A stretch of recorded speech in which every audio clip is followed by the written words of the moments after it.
Assalamualaikum warahmatullahi wabarakatuh. Perkenalkan, nama saya Jordi Fernando dengan NIM 17042196, jurusan Ilmu Administrasi Negara, mata kuliah Pengembangan Organisasi.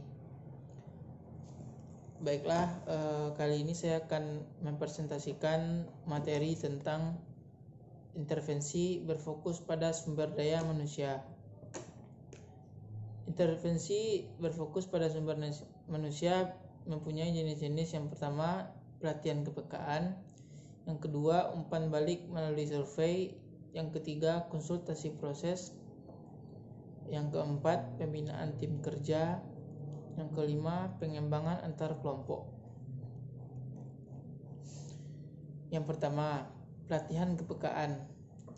Dalam metode ini, yang dimaksud kepekaan adalah kepekaan terhadap diri sendiri dan terhadap hubungan diri sendiri dengan orang lain, dan mendorong anggota untuk meningkatkan empati kepada orang lain, meningkatkan listening skill atau keahlian dalam mendengarkan pendapat orang lain, meningkatkan keterbukaan dan toleransi kepada orang lain. Metode ini berlandaskan pada anggapan bahwa kesulitan untuk berprestasi disebabkan oleh adanya persoalan emosional dari kelompok orang-orang yang harus mencapai tujuan.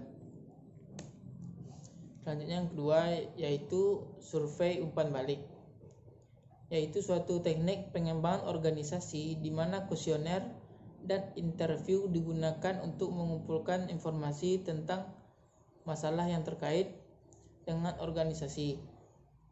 Informasi ini dibagikan kepada pekerja, kemudian digunakan sebagai dasar untuk melakukan perubahan organisasi. Dan metode ini dilakukan untuk menilai sikap para anggota organisasi. Yang ketiga, yaitu konsultasi proses. Intervensi ini berfokus pada interpersonal dan dinamika sosial yang terjadi di dalam kelompok kerja. Seorang konsultan membantu klien manajer unit untuk memahami proses peristiwa, aliran kerja, hubungan kerja, dan saluran komunikasi yang dihadapi untuk mengidentifikasi proses-proses yang perlu perbaikan.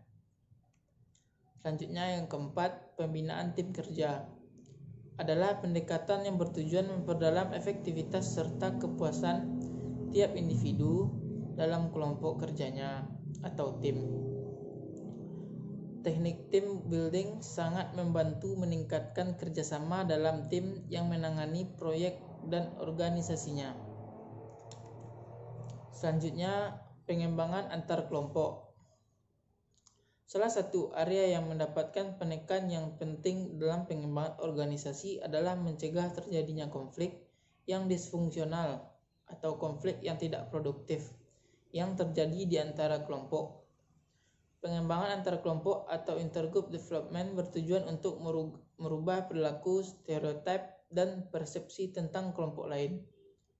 Contoh, misalkan unit bisnis menganggap stereotip unit finansial sebagai sekumpulan orang-orang yang kaku, tidak memahami dinamika bisnis.